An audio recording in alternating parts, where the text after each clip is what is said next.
about a century before Edward Jenner conceived the idea of a smallpox vaccine based on the cowpox virus. Smallpox was going through New England and other American colonies.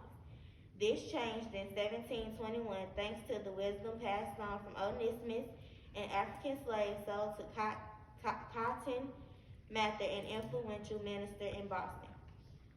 When Mather asked Onesimus if he had ever had smallpox back in Africa, Onesimus described the practice of variolation to prevent smallpox epidemics.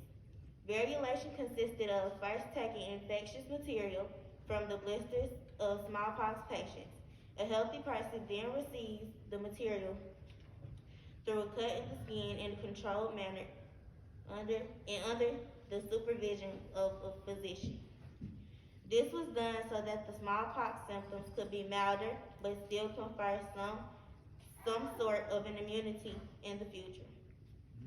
After hearing Onesimus' story, Cotton Mather began to research the practice of variolation. He found that it was practiced in many parts of the world, not just Africa.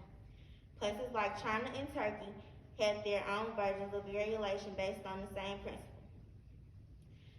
The practice was so effective in conferring immunity that African slaves sold in Massachusetts at the time were deemed to be more valuable if they bore the scars of variolation.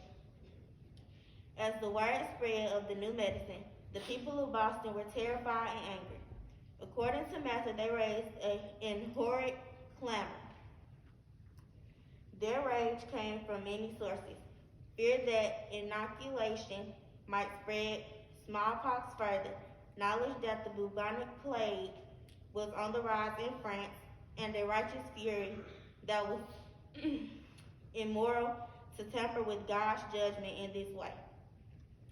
There was a racial tone to their response as well, as they rebelled against an idea that was not only foreign, but African. In 1721, half of Boston's residents were infected with smallpox, about 11,000 people. Over time, a vaccine was developed by using the variolation idea. But in the mid-1800s, variolation was discontinued in favor of immunization, with cowpox starting that it was safer than variolation. Onesimus would go on to partially purchase his freedom, but still remaining in the service of Cotton Mather. His contribution to the understanding of smallpox and its prevention lives on today.